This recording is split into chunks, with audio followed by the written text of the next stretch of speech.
Assalamualaikum warahmatullahi wabarakatuh. Selamat malam teman-teman, para penonton BVJ Motovlog. Kali ini akan pembahasan gimana caranya membypass radiator aerob dan NMAX. Ini tampilan sebelum radiator di bypass. Ini masih pakai termostat. Kinerjanya air yang mau masuk ke dalam head dan block itu harus melalui yang namanya water pump. Ini water pump bawaan motor yang diputarkan oleh baut noken NMAX ataupun aerob. Nah, sistemnya dia air masuk ke dalam head lewat melalui ini. Setelah itu masuk ke dalam blok ke head. Setelah itu keluarlah lewat sini yang dinamakan termostat.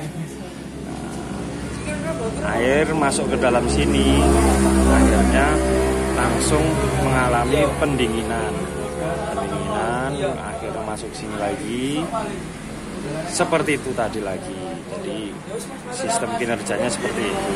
Nah, gimana caranya bypassnya, Mas? Gampang sekali. Ya, nah, gimana? Apa aja sih yang perlu dibutuhkan untuk membuat bypass radiator? Itu banyak sekali. Ya nggak terlalu banyak, cuma sedikit. Ada perlu water pump yang nggak kepakai, atau bawaan motor juga bisa. Setelah itu ada radiator. Ini kita pakai radiator GSX yang kita perlukan. Terus kita perlu juga yang namanya selang Samoko. Nah, ini kita juga perlu karena kita nggak di endorse, jadi ini selang Samoko. Dan yang ketiga itu water pump eksternal, ada mereknya, tapi kita nggak di endorse, jadi kita nggak sebut merek.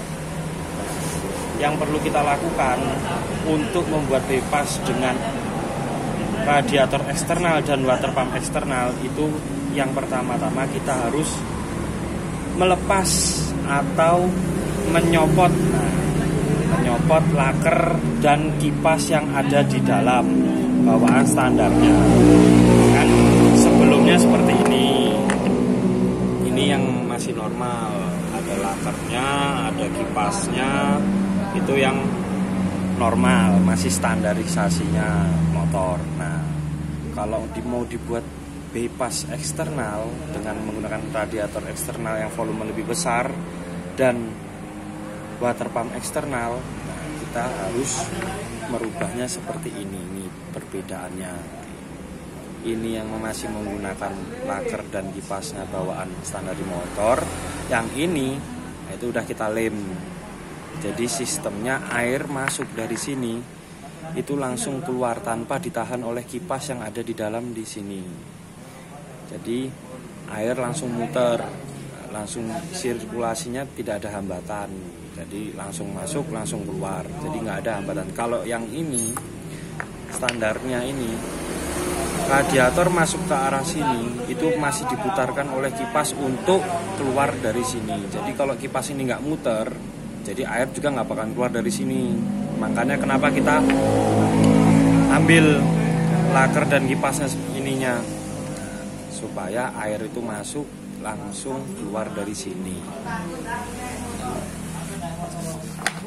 Nah, pertama-tama juga jalurnya. Terus jalurnya gimana, Mas? Gampang kalau jalurnya. Jalur bypass itu tuh gampang dari termostat.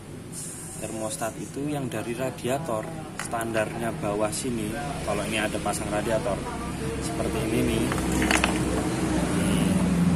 Kan ini radiator standar, masuk ke termostat. Dari termostat masuk ke water pump. Masuk ke water pump. Nah, beda dengan halnya kalau membypass. Itu kita gimana caranya? Yang masuk ke termostat itu kita langsung arahkan kembali lagi ke termostat. Jadi air itu nggak ada tertahan di termostat. Yang ini jalur dari blok dan head. Nah, ini langsung masuk ke radiator, sini, masuk ke sini. Akhirnya dia mengalami pendinginan. Setelah itu dari pendinginan itu dia masuk lagi ke arah water pump eksternal.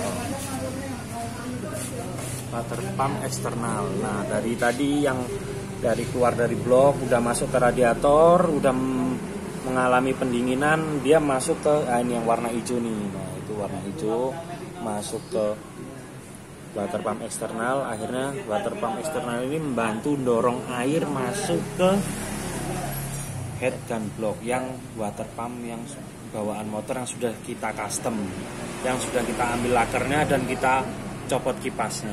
Jadi sistemnya, sirkulasinya cuma hanya simple seperti itu aja. Ya, sama satu lagi. Nah, tadi itu yang water pump eksternalnya itu kita langsung sambungkan dengan aki. Jadi yang diutamakan dari motor kalian harus aki yang sehat dan normal. Ya, mungkin itu sedikit informasi dari saya.